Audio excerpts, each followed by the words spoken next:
have an unidentified flying object.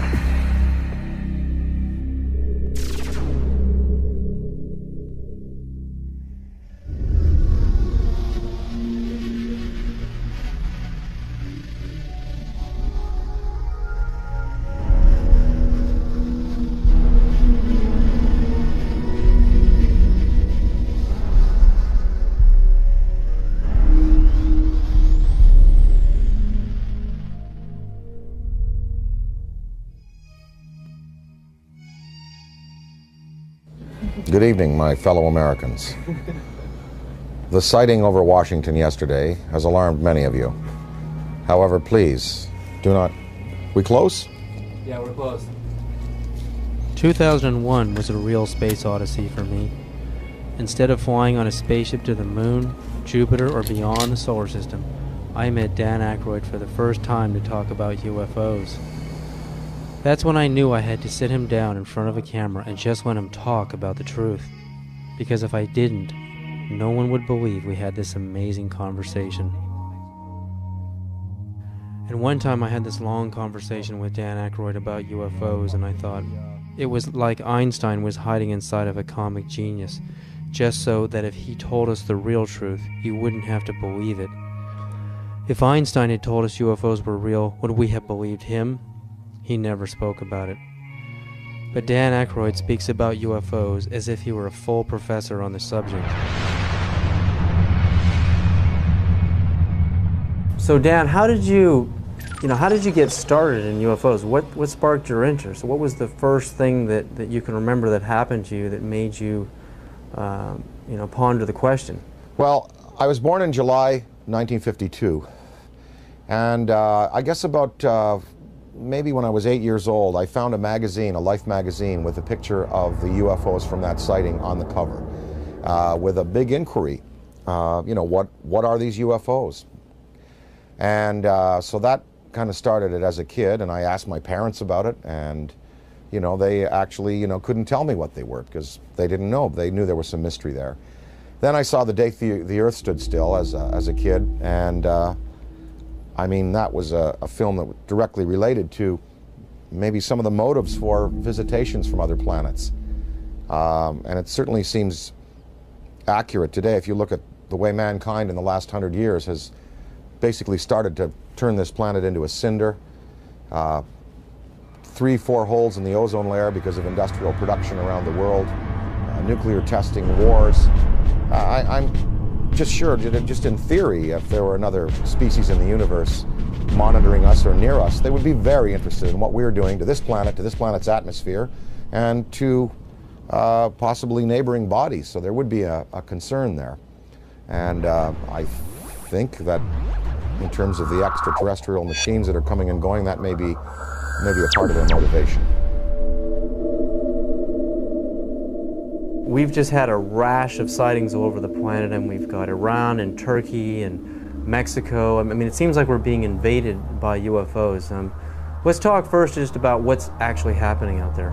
Well, recently, the most dynamic sighting that we've seen, because it's corroborated by an actual government, is the sighting that took place over Mexico recently, where a drug surveillance twin-engine turboprop plane was at altitude taking pictures of possible smuggling routes, and they photographed with their infrared cameras 11 unidentified objects. Some of them were in pairs and in threes, and of course, these were objects that couldn't be seen by the naked eye, but were visible on the infrared cameras. Well, the United States Air Force, after the news appeared in America, and it was covered on CNN and Fox. The footage was shown on Fox. It was shown on CNN, and in the Valley Daily News on the front page had a big headline, UFOs with a question mark, and it had pictures from that sighting. And of course, the United States Air Force had to respond, and they said it was swamp gas. So I don't know whether swamp gas is not visible to the naked eye and visible on infrared, whether it comes in multiple balls, whether swamp gas is capable of doing a complete circuit around an aircraft and then taking off at high speed and right angles into the sky. If it is, then maybe it was swamp gas. But somehow this seems to be a legitimate one, because the Mexican government decided that we want to release this to the world. And this follows on the heels of the Belgian general who revealed some F-15 footage years ago of his Air Force planes chasing objects that were exceeding them in speed by twice again what his planes were going at. The French government, over the last couple of years, has released a comprehensive study on the UFOs. The Soviets have been, since the 1950s, engaged in numerous studies about landings, abductions, and the sightings. So we do have legitimate government inquiry going on. And in fact, as anyone in the field knows, the United States government for years has been covering this issue because they were compelled to cover it, because of Ken Arnold's sighting, because of the sighting over Washington in July '52, just after I was born, the famous shot of the V-shaped lights over the Capitol and over the Coast Guard station. So the government initiated originally, I believe it was, there were Project Sign, Project Grudge, the Condon Report, Project Blue Book, and then they engaged J. Allen Hynek. So the French, Belgian, Mexican, Iranian, and Turkish governments are not the only ones who address this issue. Our good old USA government has, in fact, seen the necessity to put people's fears or concerns at rest. And as anybody in the field knows, these studies went on, and these studies revealed that, most of the sightings could be explained through conventional means, as either hoaxes or weather climatic things, but many of the sightings were unexplained. And so therein is where lies the mystery in all of this.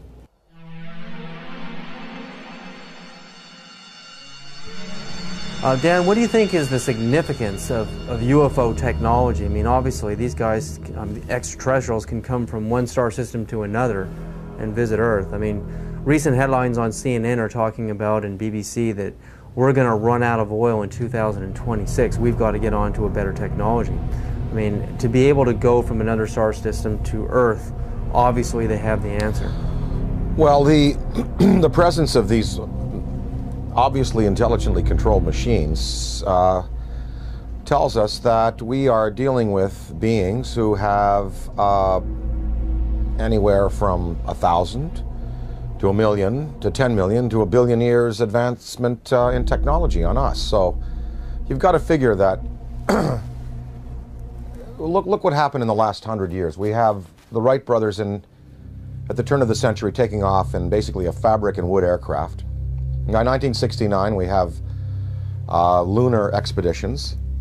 In the year 2004, we have massive airplanes being built out of alloys and graphite, and this big ship that Airbus is building, the new Boeing plane.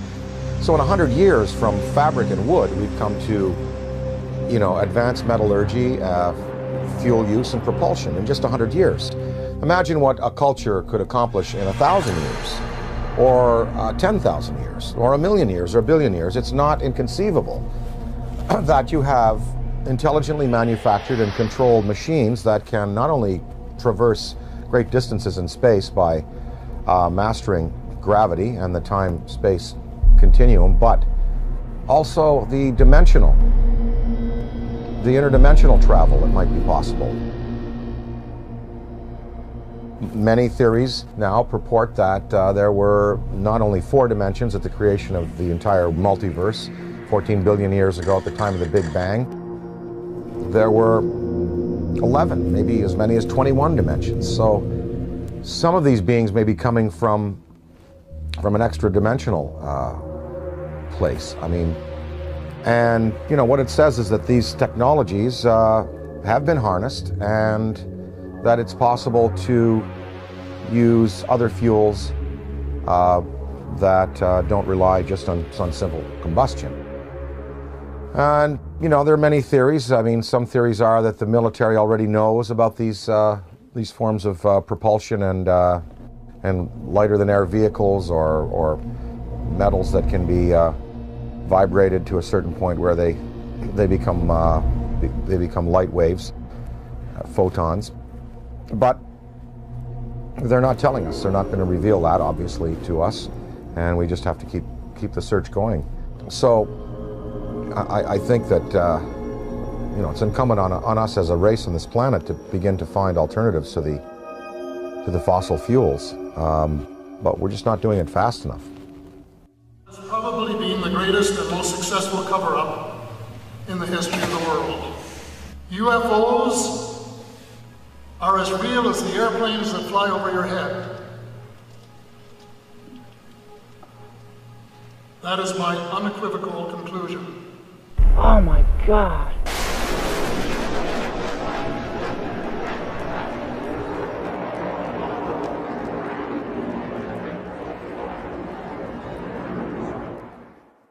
The Aykroyd story, Dan, I mean, you appeared in a movie about the Aykroyd story. Canada broke the sound barrier. Diefenbaker dismantles the whole aerospace program in Canada, and all the engineers are hired by NASA and Boeing down here, and we finally break the sound barrier. But in Canada today, we have another scientist, Canadian scientist John Hutchison, is using wave induction, using Van de Graaff and Tesla coils and radio. On a 75-pound cannonball, we can see this huge cannonball levitating in the air. I mean, Boeing, NASA, Lockheed, all of these defense contractors are going up into his lab in Canada and trying to understand how this thing works, because the next person or the next country that figures out true anti-gravity propulsion systems is going to be king of aerospace on this planet. The Hutchison effect incorporates radio frequencies, Tesla frequencies, and high electrostatic energy to create a type of levitation effect where it can move a 75-pound cannonball of steel or brass bushings, water, wood, and other objects into the air. Are we doing enough in our universities, in our research labs? Are we putting enough money into this kind of a research? And what risks are we willing to take if universities in Beijing and China and Russia, they're actually going into the UFO phenomenon in their universities, but here in America, mainstream science, mainstream physicists laugh at the UFO phenomena? I mean, what do you think about that? Budgets are tight all around the world, and as far as putting money into the study of alternative technologies, funding research by people like Hutchison, the money is just not there. I mean, if you look at NASA, NASA is getting chopped back because the funds that are flowing through government now are focused on the war in Iraq and other things. So we don't even have the money to keep up conventional space exploration, development of metallurgy, fuels, ion drive systems. So I don't see any government in the next 10, 20, 30, 40, 50 years really putting the money into the kind of research that's needed to develop these alternative systems and to perhaps study what is driving these intelligent machines from somewhere else. Now, of course, that's on the visible side of things. We're hearing a lot about these special access programs where congressional money is approved by a very narrow slice of the membership in the legislature and given to the military to do basically carte blanche what they want with. So there could be a black military program that is producing what people are referring to now as the big black deltas, which are these huge black triangles that are being seen all around the world. The big black rectangles, which are also being seen all around the world. So maybe they look a little like this. The F-117, they look a little like the B-2 bomber. Maybe these are special access programs that have been applied to alternative technology and energy and are really practically at work today. But I don't see them revealing the sources of these programs nor their applications right now. Okay, I worked in the U.S. space program for 36 years, I was a contractor employee, first working for McDonnell Douglas and then ending up working for Boeing after McDonnell Douglas was purchased by Boeing. I started at the end of the Mercury program and then worked the whole Gemini program. And during Gemini, I was responsible for the design of the equipment for the life support system. And so I had a distinct interest in keeping astronauts alive and having successful equipment. During the program, when we were flying the Gemini spacecraft, my interest in UFOs became very real. It became real because, first of all, Gemini 2, which was unmanned, it was rumored and talked about among our researchers that 2 UFOs had followed Gemini 2. And then Gemini 2 was, of course, recovered later. And I didn't think too much about that except, yeah, that's kind of funny. Very interesting stuff. And then when Gemini 4 flew, and its 4-day mission, 66 orbits, with James McDivitt and Ed White. About halfway through the mission, McDivitt said he has something up here with him.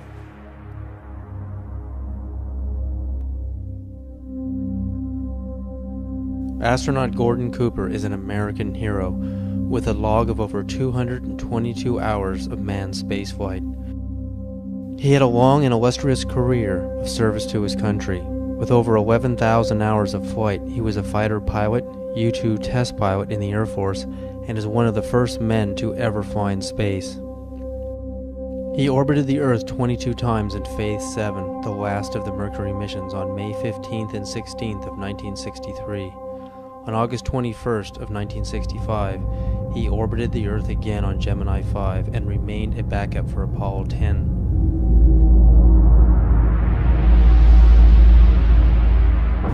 Well, I've had some occasions to know some of the people who were involved in Roswell at one stage or the other.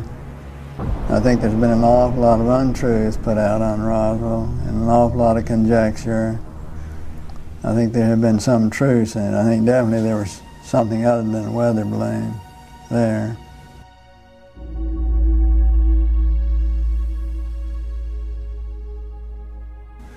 Very likely. I'd like to think they reversed engineered it and did something with it. You know, did some benefit with it, which would be the logical thing to do, but I have no way of knowing whether they did or not.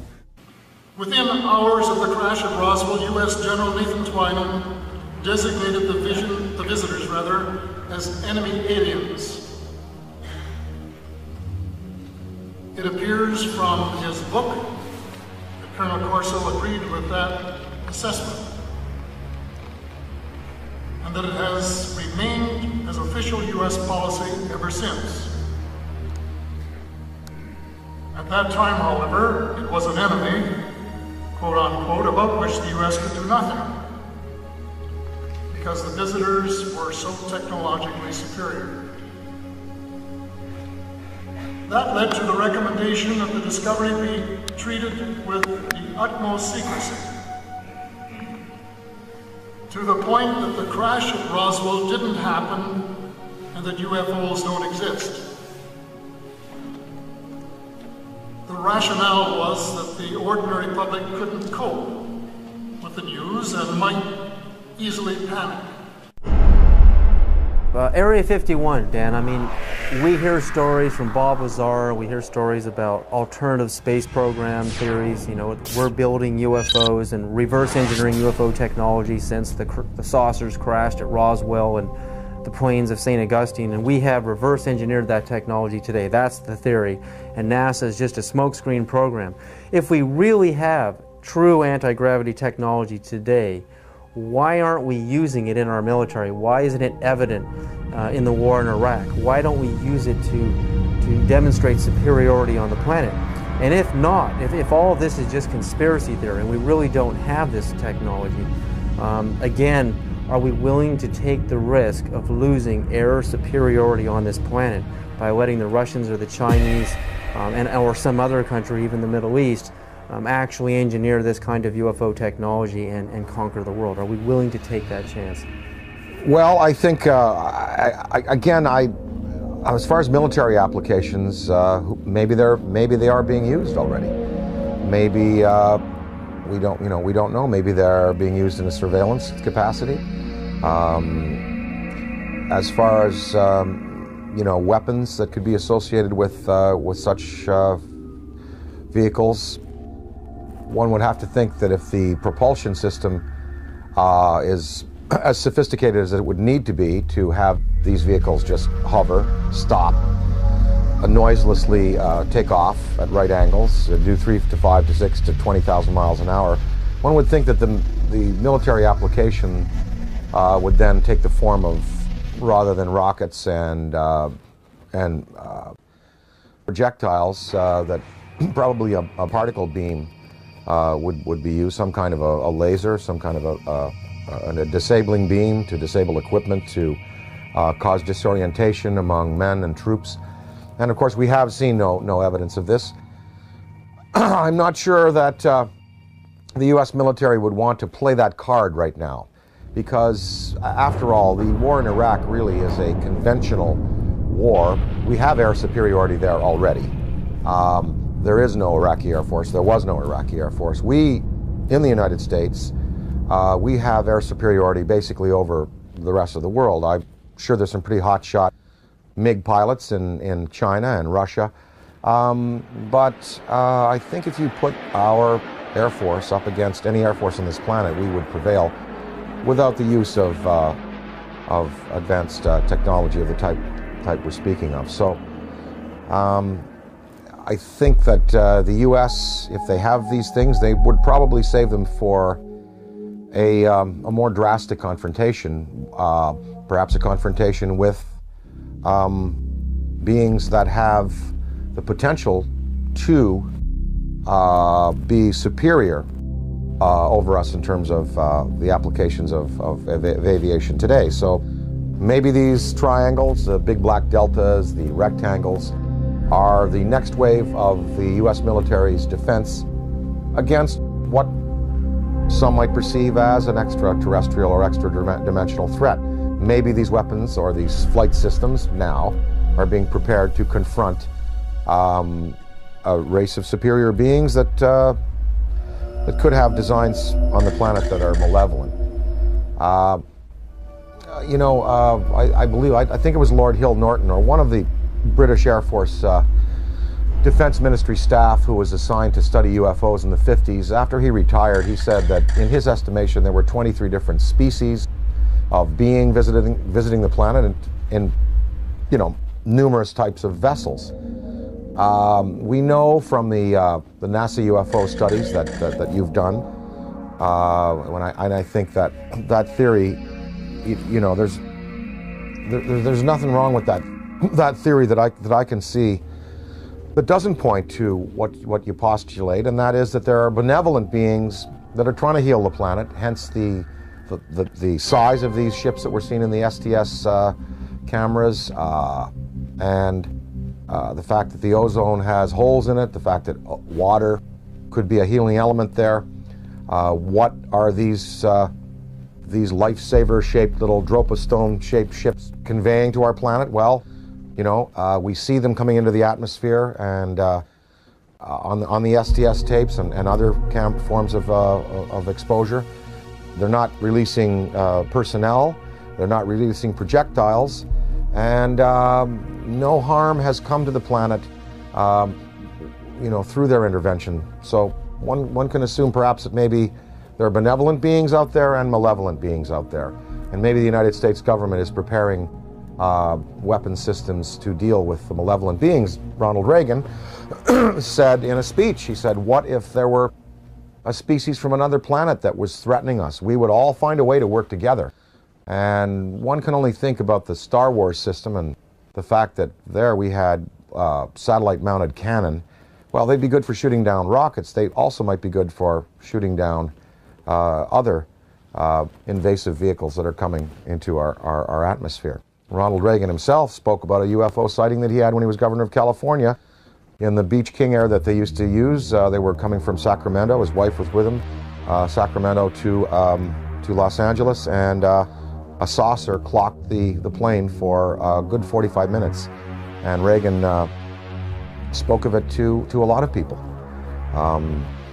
And I think maybe, you know, part of his motivation in getting the Star Wars weapon system up might have been that to prepare ourselves for the day when other beings might come to this planet with designs of, who knows, taking minerals without authorization, taking people. You know, we're probably just going to have to wait to see.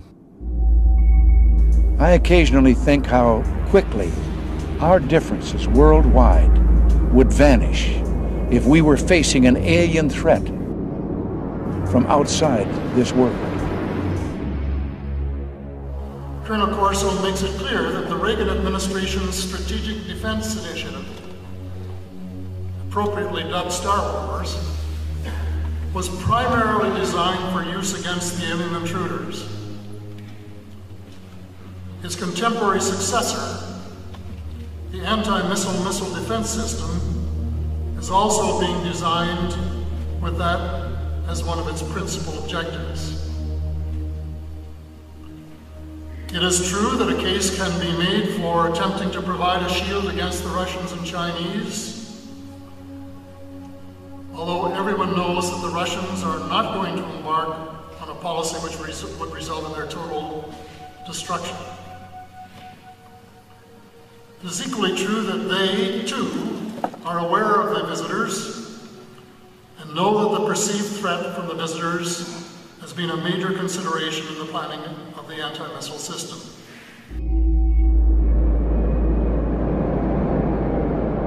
And the incident in question, as at least from my perspective, almost ignited a nuclear war, and that was 5 unidentified objects were picked up on radar coming in over the Pacific Northwest, Northern California, Southern Washington, Oregon area. As these objects approached the coast, Strategic Air Command went on a alert. We were in a defense condition, or what is referred to as a DEFCON, Defense Condition 3, which means that the nuclear forces were ready, but they weren't on a ready stated alert. We elevated that to Defense Condition 4. Defense Condition 5 is launch. When we went on our alert, the Russians were also monitoring our nuclear armed forces as we were theirs. And so they knew that our bombers had gone to fail-safe. They knew that the launch codes had been given. They also knew that the hatches on the ICBM missiles had been removed and that we were getting ready to do a launch. I know that Nixon, President Richard Milhouse Nixon, picked up the phone and called the Kremlin. The White House notified the Kremlin that these objects were not, and I repeat, not a preemptive launch by us, that they too, the Russians, had been tracking these objects as they came in over the Bering Sea.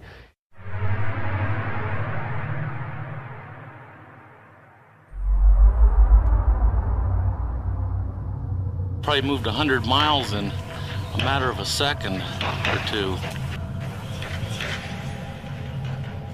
When we look at alien abduction, I mean, the idea of a human being being taken and having an implant inserted into their body, I often think of how biologists, how we tag whales. You know, we put a chip on a whale and we can track them via satellite, and also how, you know, we go into a frog's pond and we pull out the frog and we spread it out on the table. Remember in biology class we used to do this, and, you know, stick the little needles in his legs and cut him open. I mean, that's how we look at another life form in another world. So is it really a sign of violence and negativity that an extraterrestrial civilization is coming to Earth and doing the same to us, putting computer chip implants on us to track us, know where we are, study our species, do a little bit of biological experimentation? I mean, I know for us it's horrific. I mean, it's absolutely a violent thing for us as humans, but from their perspective, do you really think that they're being violent? Well, again, I have to go back to some of them might be here for good purposes, genuinely interested in perhaps helping mankind, and some are here for selfish purposes. Maybe these abductions, even though they're done in a objective but biological way, like we dissect frogs. Maybe they're doing it, you know, just for fun and for sport. I mean, I don't know. I think probably that that the fear could be justified in some senses. Anne Druffel has written this book about how to prevent being abducted. And we really think, even if benevolent species coming to this planet and taking a man and a woman and taking ova out of a woman and sperm out of a man, that's tremendously invasive and very traumatic for the human beings. So even if the motives are good, you know, these actions are as violent as anyone we're capable of on the planet. I think that a certain amount of fear is justified. If you look at Day the Earth Stood Still, you know, the first thing that happens is the army is assembled and, you know, guns are shot at these beings and at the ship.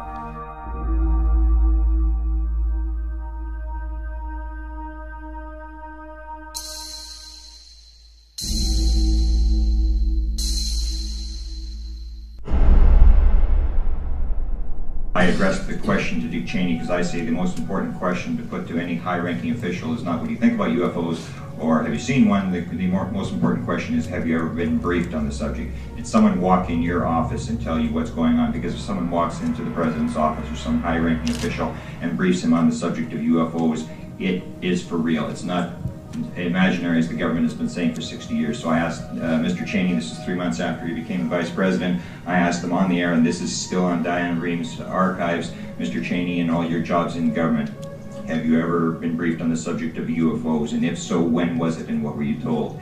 And Mr. Cheney said, if I had been briefed on that subject, it probably would have been classified and I wouldn't be talking about it. January 22nd, 1997, I noticed 3 amber orbs now at a distance far west on the horizon. And I'm thinking, wait a minute, even though they're in a line formation, they were amber, they were in a formation, they were hovering for minutes. And as I'm pointing like this, they reappear in the same spot. And I thought, I have to get a picture of this.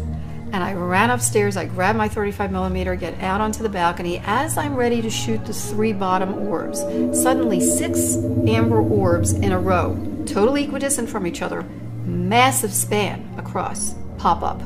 On March 13, 1997, over 10,000 Arizona residents witnessed the single most spectacular UFO sighting in the 20th century. Headlines surged the nation, and Arizona residents demanded answers from military and state officials. A mile-wide UFO was seen from as far north as Flagstaff, Arizona, and then the giant triangular UFO hovered above the great city of Phoenix, Arizona, where Dr. Lynn Ketai shot this amazing videotape.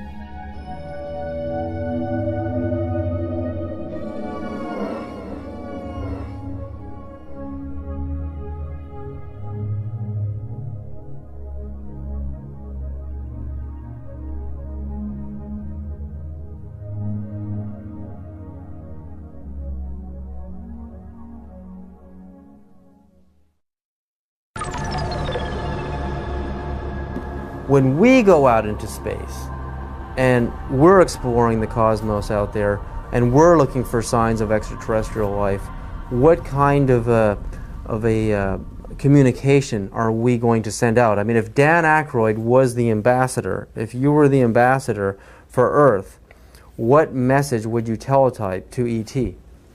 If I were to speak for mankind to these beings that were coming here, I guess what I would say is, you know, let's go to some neutral place. Let's have a meeting with scientists from all around the world leaders. Let's sit down and basically have a sort of a forum with you, the extraterrestrial or extra-dimensional beings. Let's sit down and kind of get to know each other.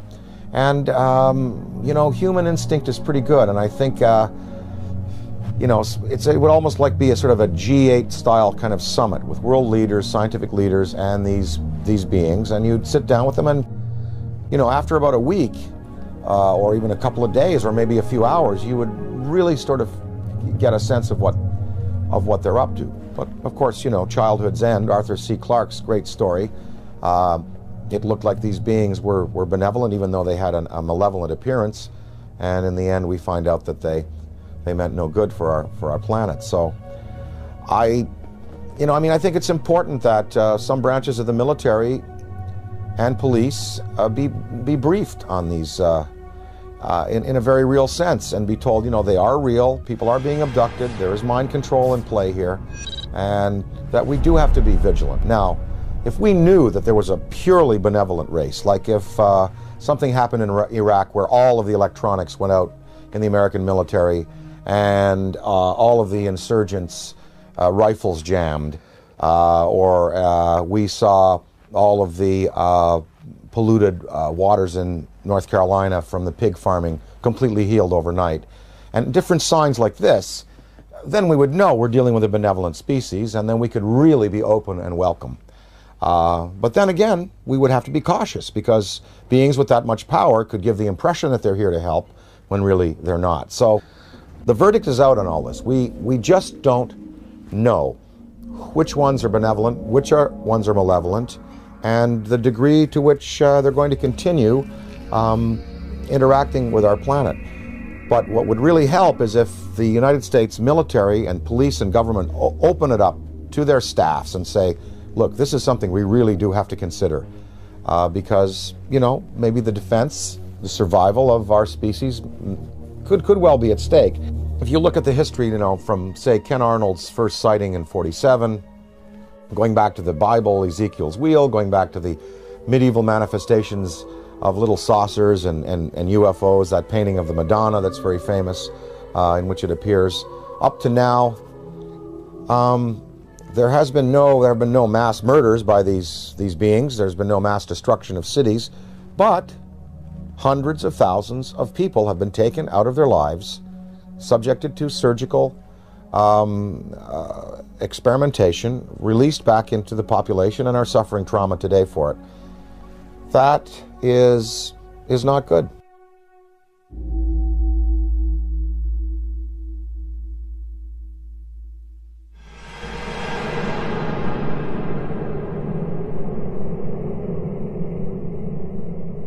The idea, I mean, like in the movie Close Encounters of the Third Kind, the meeting on the dark side of the moon in Devil's Tower, Wyoming, I mean, it seems like the logical thing to do. I mean, we have a communication, a teletype message, we have a place, a location, and a time, and we isolate it from the public until we know it's safe. I mean, we check each other out. I mean, this seems like the most logical thing to do, you know, even rather than meeting on the White House lawn. I mean, this is the way we would like it to happen. But that doesn't seem to be the way it's really happening. I mean, these extraterrestrials don't seem to be so interested in doing things politically the way we do things on Earth. They're picking certain individuals to contact. They are zeroing in on those individuals. But now, I mean, there are so many sightings going on all over the planet. I mean, it's just amazing. I mean, Iran, Turkey, Mexico, Venice, California, Sonora, California, Texas, Death Valley. I mean, the reports are coming in every other day now. It seems like we're heading towards an omega point. I mean, what is about to happen? I mean, is this all just a coincidence that more and more people have video cameras, or do you really think, you know, there's a major unprecedented communication that is about to happen between our extraterrestrial visitors and humanity? Or again, is it the video camera question? More camcorders? There are definitely more video cameras out there, and definitely more sightings, and definitely more credible witnesses.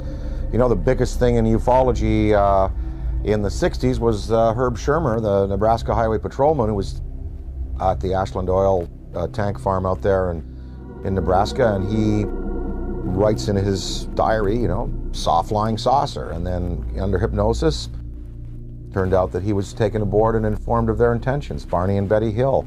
I mean, these were the key cases. Shermer, Barney and Betty Hill, the Pascagoula incident, Travis Walton. Now there are hundreds of cases like this, And I think that because it's in the consciousness, because we have, you know, a poll saying basically half of the world believes and half doesn't, we're reaching a point where, as Stephen Bassett talks about his time clock, it's like the nuclear time clock that we had in the 50s before we blew the world, you know, before we blew the world up. The theory that once the hands got to midnight, that's when all the nuclear weapons in the world would be discharged. Well, we've stopped that nuclear clock, thankfully. But as far as the UFO clock, he says we're 1 minute to midnight now, meaning that in a minute to midnight, something really, really spectacular is going to happen. Now, whether that's a mass appearance, whether that is, you know, come over to the Yankee Stadium during a game, I think possibly the next, maybe even in the next 5 years, we're going to have occasions like the one I experienced in upstate New York in the mid-'80s when I woke up in the middle of the night and I said to my wife, they're calling me, I want to go outside, they want me to come outside and see. She said, who? Something outside wants me to come out and say, oh, just go back to bed. I went back to bed, but in the next day in the media, in newspapers, in radio, all over upstate New York and Ontario and Quebec and Vermont, people spoke about this urge they had to go out of their houses at 3 in the morning and look up into the sky. And 12,000 people shared this urge, and they went out, and it was a big, big news story. And of course the Air Force said that a Chinese rocket had exploded over New York State, and what people saw was a massive, miles-high pink spiral in the sky above the Great Lakes. In Hull, Quebec, Canada, a few years afterwards, there was a story of several hundred people, almost 1,000 people, in this community, Gatineau, north of Hull, Quebec, Canada, in the Quebec province, sharing this urge to come outside and look up into the sky, and they also saw an apparition. So there are going to be more of these mass sightings. And, you know, the day that 1 million people in Idaho at a rock concert or something see it, that is when you're going to really get the conventional military and police sitting down to say, well, it's time to throw the Brookings Institution report out and lay it open to the people and let the people decide, you know, what must be done in conference with our state leaders.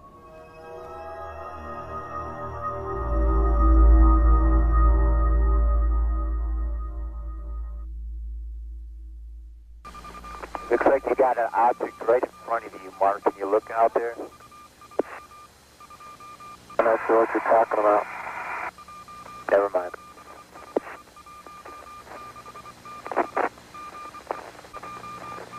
Are we missing something? I don't see anything. Yeah, we think the camera filter came off, Mark. It's about your 10 o'clock, 11 o'clock going away. Don't worry about it.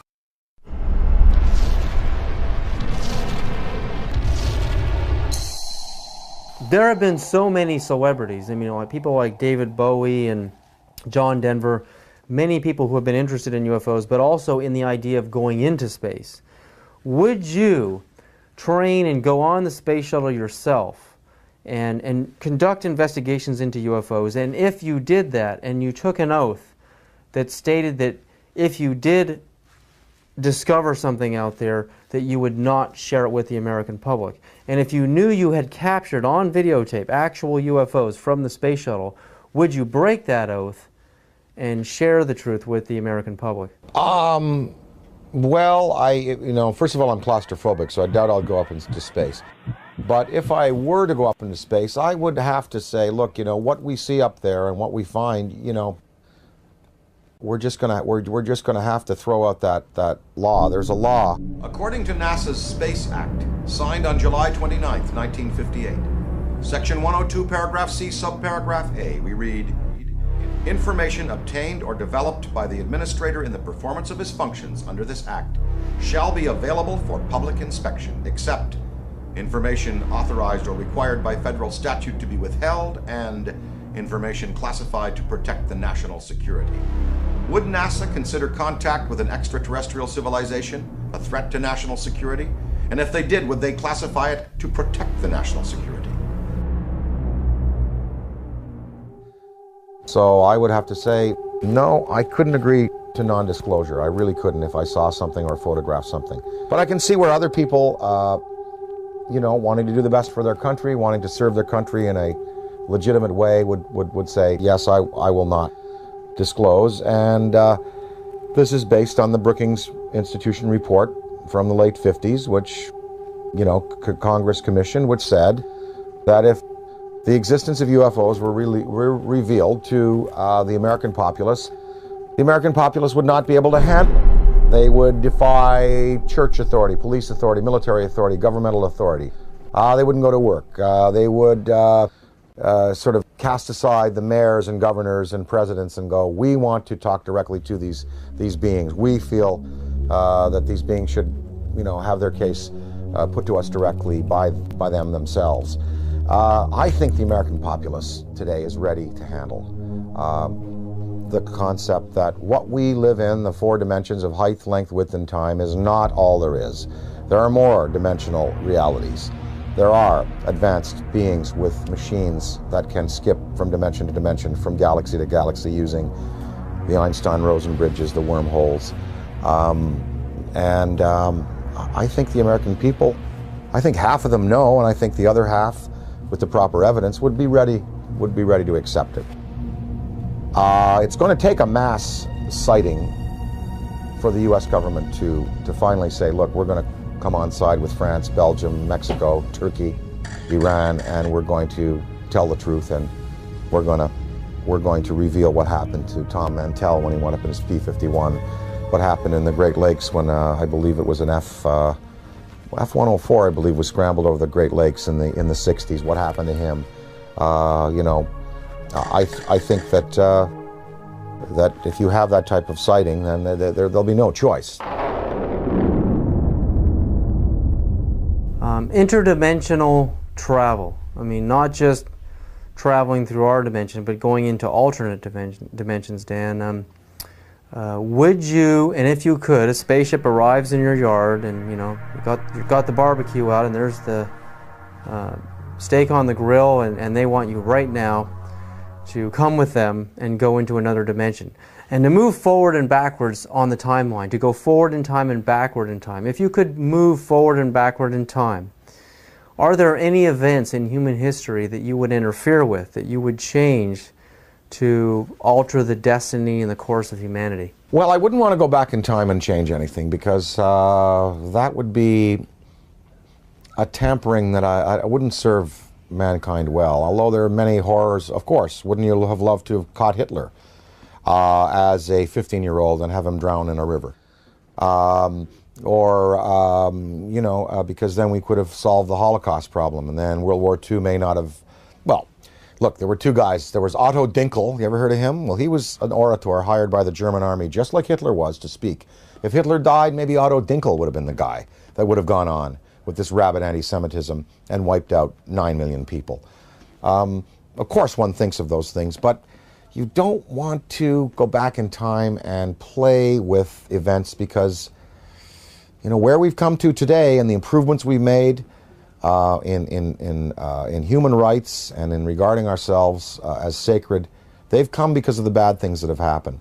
Now, if I went into the future, I would want to see where this planet is 300 years from now. Did we make it?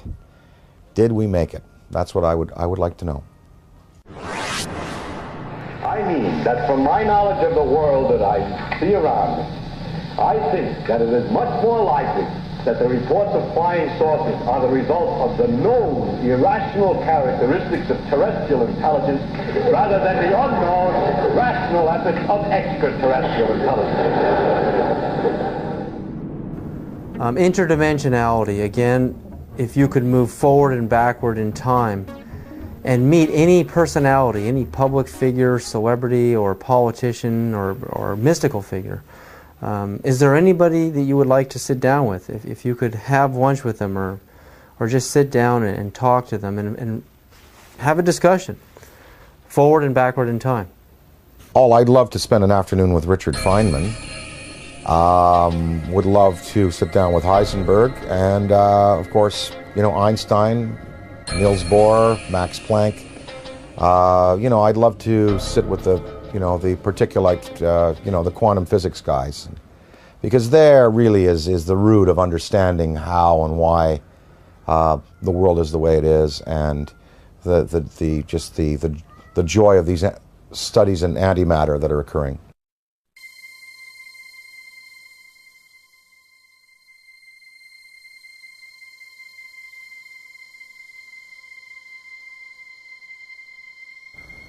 Everyone you picked is a physicist, a scientist, and I often think about how spirituality and science are merging, how they're kind of coming together. I mean, what ancient civilizations thought of a universe was really the Earth and the Sun and a few planets.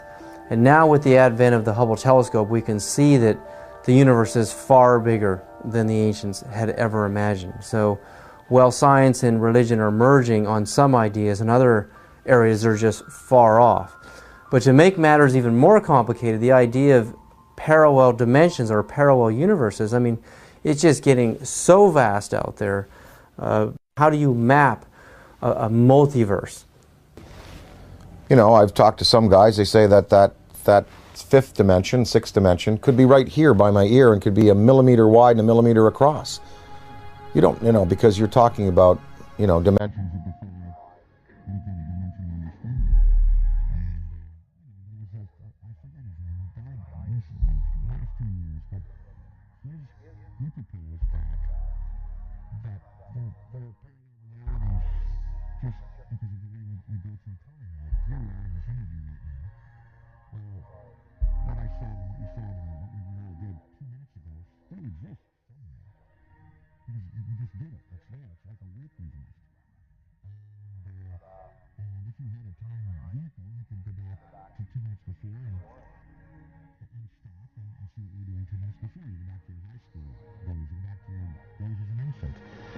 And those realities are still existing alongside what we're progressing through.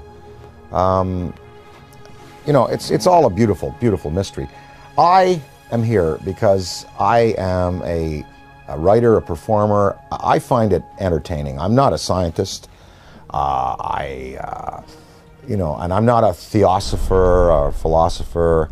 And you know, I am just here because it is enormously, enormously entertaining, and mysteries like this are challenging, and it's really, really fun to contemplate that you know, there may be beings out there who are concerned about our planet and who may give us the opportunity to advance ourselves. It's really fun to contemplate.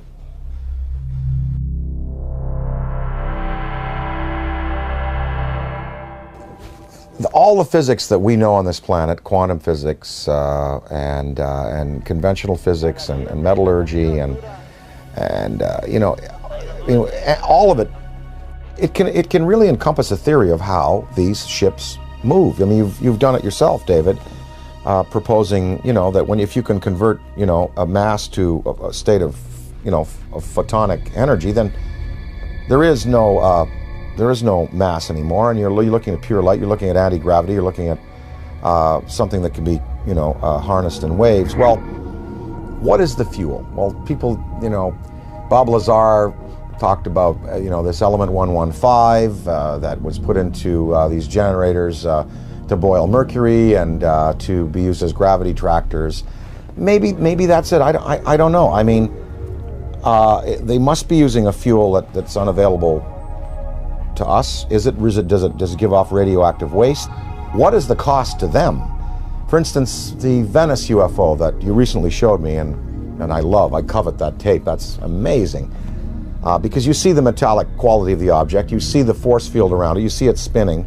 It was May 2nd, 2004, approximately 11:30 a.m. And I was walking from my apartment with my girlfriend down this alley right here. And we were just sort of walking this way, and I looked up over at those phone lines, and we saw something that we really couldn't make sense of. It was a very shiny, you know, metallic disc. So we turned the corner here, and this is basically where we're just looking at it. And we're pretty much like, okay, that's not a balloon or anything we're familiar with. So we sort of kept walking to the corner and just stared at it for a while until it hit me, you know, that this was really something. There was a man also looking at it, sort of a bystander, and he said, wow, do you guys see that? And that's when I realized all three of us were looking at something extraordinary. What is the environmental cost of running these machines? Are they clean or are they not? Is there some, wherever, you know, they came from, is there some place they have to go back to after their journeys are finished to dump whatever they've used up in terms of fuel, like we would a bad fuel rod in a reactor? That is a question I'd like to know. I'd like to ask is, you know, are you a clean burning vessel, or is there some cost that you pay like we paid for atomic energy? When we consider that it may be possible to take mass and reduce it down to zero, make it as light as a photon, we can start to approach this whole light speed phenomena from a whole new direction. I mean, we're going to be able to do this. This is the only logical answer. There are no fissile nuclear materials in the universe as we know it to produce the kind of energies in a steady stream that you need to get mass up to that speed. There are no fissile nuclear fuels that can produce 1 trillion electron volts all day long. And wormholes are even more exotic. The idea of, you know, bending and folding two spaces of space-time together and creating a shortcut wormhole to vector in between those 2 points, according to Kip Thorne, who wrote Black Holes and Time Warps, that the energy required for a wormhole is 100 million suns, the negative energy they put out for an entire year. There are 100 million suns in our galaxy alone. That means all of the negative solar energy coming from our suns in this whole galaxy, the total energy for a whole year is required to create a wormhole. Where has any extraterrestrial civilization or our civilization going to get access to levels of energy that high? It's never going to happen. That's why I've reversed the table here. I said, you know, you have to ultimately get frustrated with the idea of increasing energy en masse. You have to just, it's like banging your head against the wall and trying to cram it through the wall. You will never be able to do it this way. So the new way, as I propose, is to make this all possible. And when you consider UFOs coming in, stopping on a dime, and then accelerating and turning out into space, any Air Force pilot can tell you that stopping on a dime, the G-forces are going to throw you right through the walls. Yeah, you'll be crushed. And then sudden acceleration is going to do the same thing. It's going to destroy the body of the pilot. So this new approach and this new idea, I mean, this is just the inception, it's just the beginning, but I think this is really the only avenue that we can look down right now and the only way we can see solving this problem.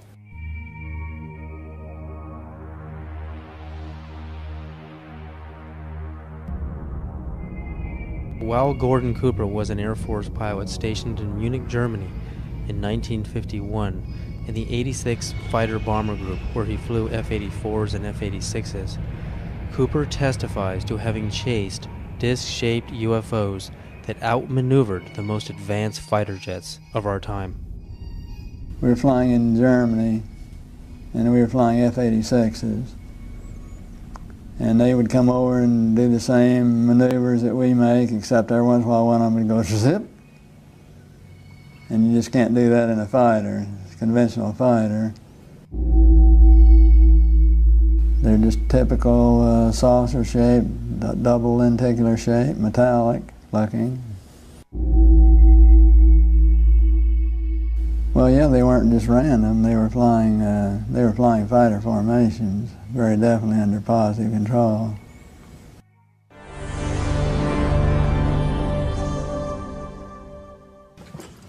I'm here to announce that the second annual Exopolitics Expo, X-Conference 2005, was concluded on Sunday, April 24th. This event was produced by Paradigm Research Group. 26 speakers and panelists presented to 450 attendees over 3 days. It was a unique event which focuses on the political, governmental, and social implications of extraterrestrial-related phenomena. It is produced by PRG as part of the emerging activist movement seeking to end a government-imposed truth embargo regarding extraterrestrial-related phenomena.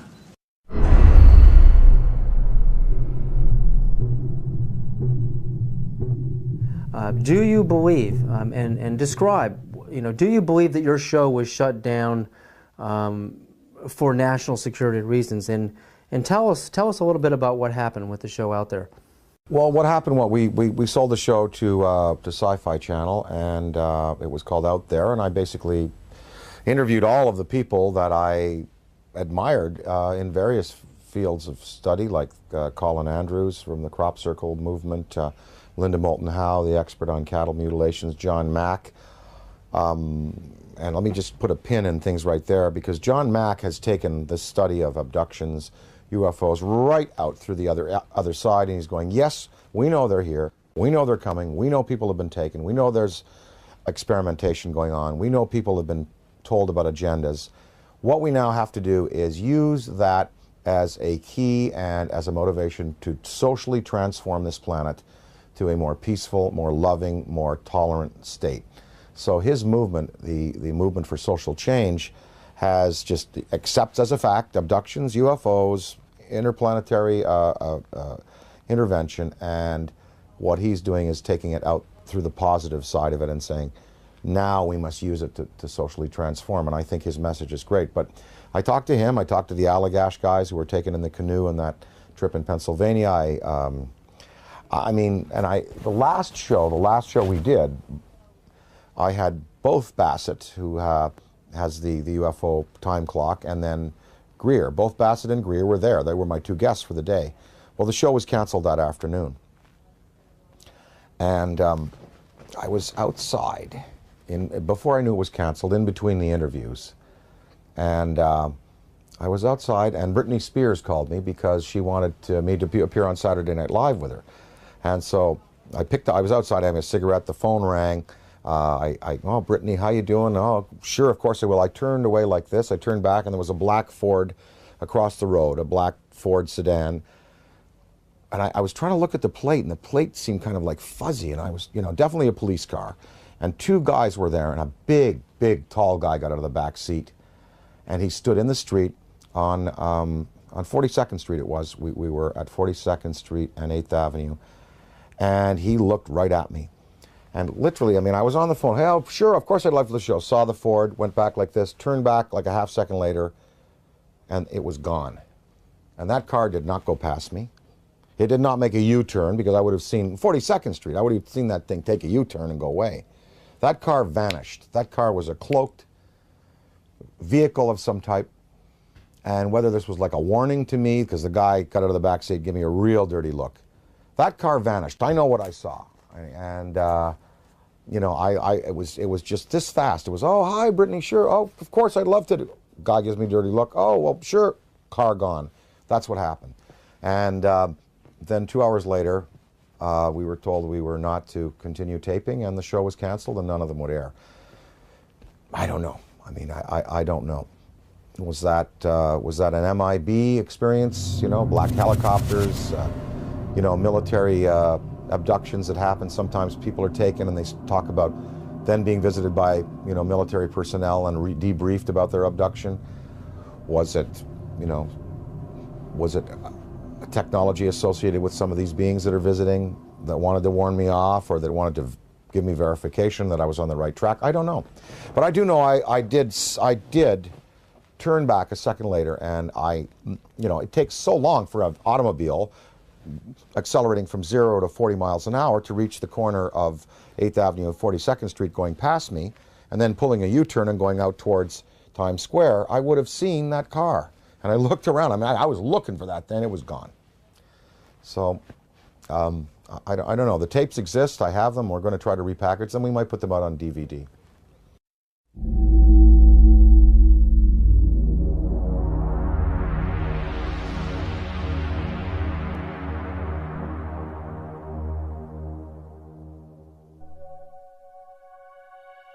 I was having some cameramen film the installation of a of a precision landing facility we were putting in right on the edge of the dry lake. And this saucer flew right over them and put down 3 little gear and landed out on the dry lake bed. And they went out to, picked up their cameras and moved on out toward him filming. And he lifted off, put the gear back in the well, and climbed out at a very high rate of speed and disappeared. And so while I was going through all the regulation books and finding out the number to call in Washington to report it, I had them go over and develop the film. By the time they got back with the developed film, I was on the higher and higher and higher level officer talking to me.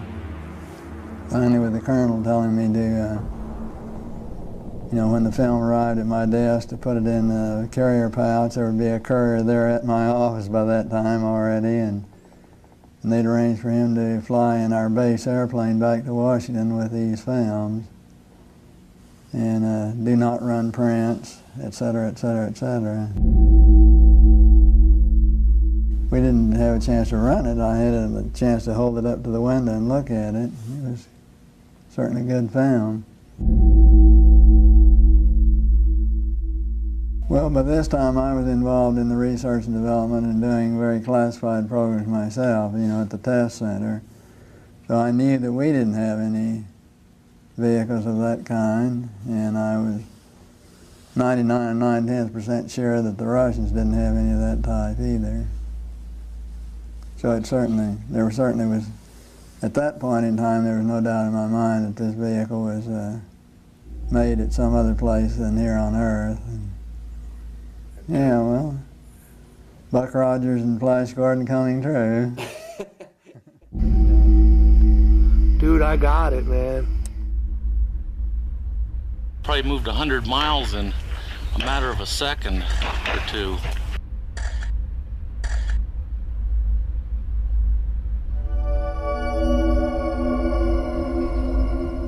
In July of 2002, right here in the Washington, D.C. area, there was yet again a airspace jet chase by 2 F-16 jet interceptors, charged, which were chasing a bluish object right outside D.C. In fact, we have one of the key eyewitnesses here in this room today. This received some play in the Washington Post and a little bit of mainstream media, then of course fell into the black hole of the media, never to be discussed again. What were these objects that were able to outperform F-16 interceptors in a post-9/11 America? What is going on? And what are the consequences, or the potential consequences, in the event that we should shoot down a few of them? A related question that I have been asking myself is, to what extent are they really an enemy? What crimes have they committed against humanity? They have certainly upset the military by flying over their most secret installations, by shadowing their planes, and by buzzing their astronauts. The Army shot 1,430 rounds of anti-aircraft fire at the UFO between 3:12 and 4:15 a.m. Army Chief of Staff General George C. Marshall wrote a top-secret memo to President Franklin D. Roosevelt that the U.S. Navy recovered an unidentified craft off the coast of California. The retrieved craft was in fact not earthly and in all probability of interplanetary origin.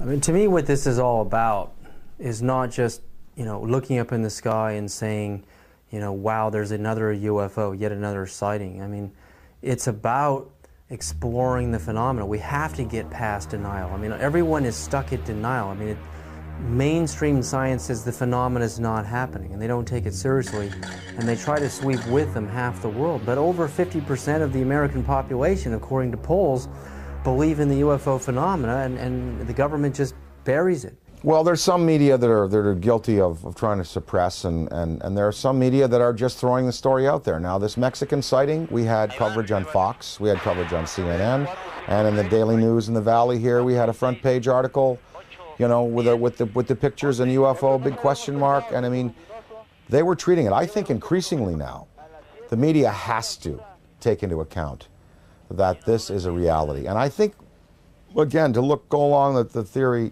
and the feeling that John Mack has, we you know, let's get past the debate whether they're here or not. Let's start to analyze who they are, how many of them are there, what kind of systems they're using, what their intentions are to us here on their planet, and can we utilize this knowledge to better ourselves as a species.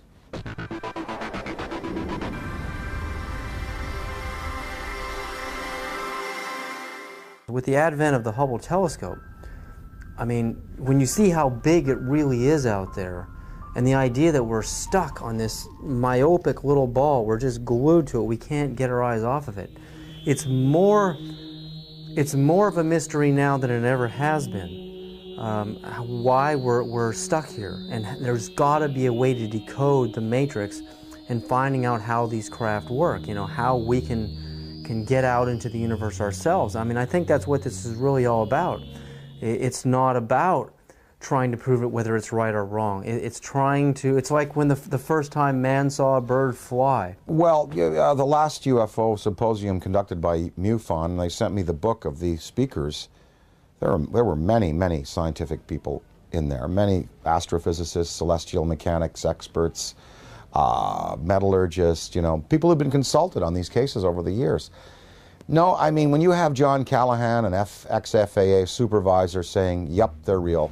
When you have John Schuessler, who was a Boeing engineer, now running MUFON, and saying, yep, you know, they're real. When you have you know, pilots and personnel in the police and military coming forward in the Rockefeller Report and in the Disclosure Report saying they're real. When you have a Belgian general on television showing you a tape from a fighter which is filming an object escaping at high speed, when you have this Mexican case, you know, I think we can pretty well put it to bed and say, yep, they're here, they're doing things to us, with us, interacting with us. Whether we've had, you know, official military contact, again, that goes into the black box area, but there should be no debate anymore. UFOs exist. They are intelligently manufactured and guided technology from somewhere else, not this planet.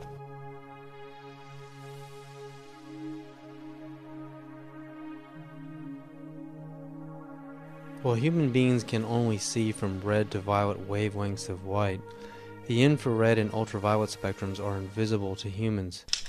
I quickly learned that NASA uses special video cameras that are capable of seeing into these invisible spectra.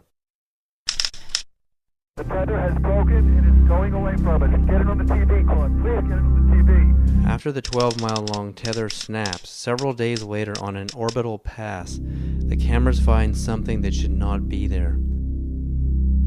In the NASA STS-75 tether incident of March 1996, we find NASA using ultraviolet light-sensitive video cameras. This is where some of the largest UFOs ever caught on videotape have been captured.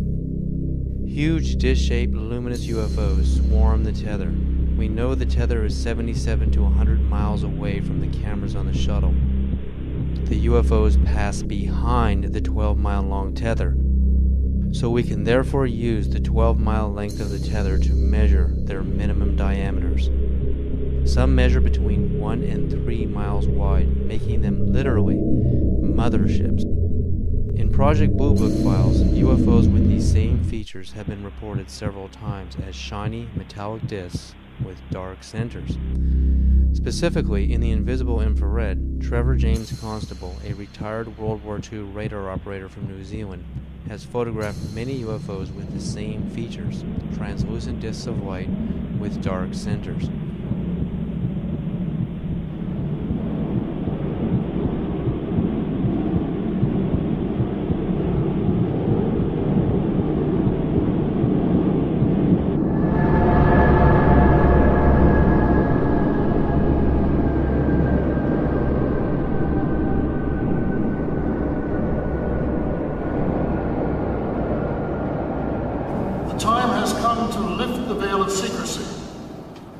let the truth emerge so there can be a real and informed debate about one of the most important problems facing our planet today.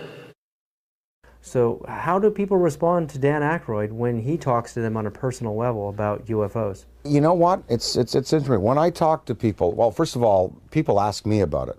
They come to me and they say, oh, well, you know, we saw an interview, we heard an interview, they heard the thing on Art Bell that we did. They come to me and ask me about it. So it's not like I have to go out there and crusade and say, hey, did you hear about the latest Mexican case? They've seen CNN, they've seen Fox, they've seen the Daily News. They come to me and ask me about it, and I basically lay out, you know, my thoughts on it. I'd say half the people that I speak to about this have either seen themselves, heard about it from a credible witness, or are willing to accept. The other half, totally not. Harold Ramis, my good friend and collaborator, does not believe, will not accept until, you know, hard proof is presented to him in the form of, you know, something tangible. And so what I've been able to do is just open people's minds a little bit and let them think about it. And of course, the greatest proof are the kinds of tapes that now exist, the kind of videos that exist. Usually when I show some tape of some different things that have been exposed to me, well, it's pretty convincing. And then at that point, people have to go away and accept that, you know, that these things are a part of our reality.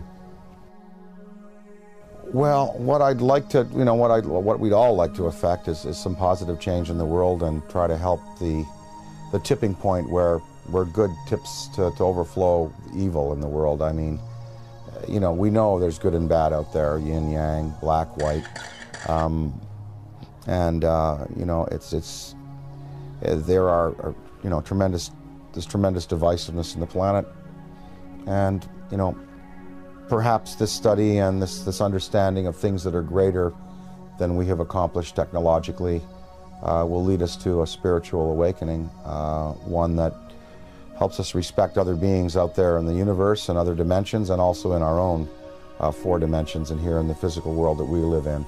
The sacredness of human life, the willingness to get along a little better, to relinquish materialism and territoriality in favor of a more comprehensive worldview, in which we unite and we all feel the energy within us as part of a universal light. Gotta thank you, Dan, so much for this interview. I'm very grateful. I really believe you're one of the greatest minds in our world at this time. Thank you so much.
sightings could be explained through conventional means, but many of the sightings were unexplained. From Dan Aykroyd, a recognized authority on UFOs. People spoke about this urge they had to go out at 3 in the morning and look up into the sky. 3 amber orbs now at a distance far west on the horizon. Strategic Air Command went on alert, DEFCON 3, which means that the nuclear forces were ready. I think half of the American people, with the proper evidence, would be ready to accept. Probably moved 100 miles in a matter of a second. It was a metallic disc, and that's when I realized all 3 of us were looking at something extraordinary. 5 unidentified objects were picked up on radar coming in over the Pacific Northwest. 12,000 people shared these mass sightings. Looks like you got an object right in front of you, Mark. Can you look out there? There should be no debate anymore. UFOs exist. Challenging the misconceptions. They photographed 11 unidentified objects. Discovering the realities. They were hovering for minutes. Of what may be. A massive, miles high. The most important question. The incident almost ignited a nuclear war.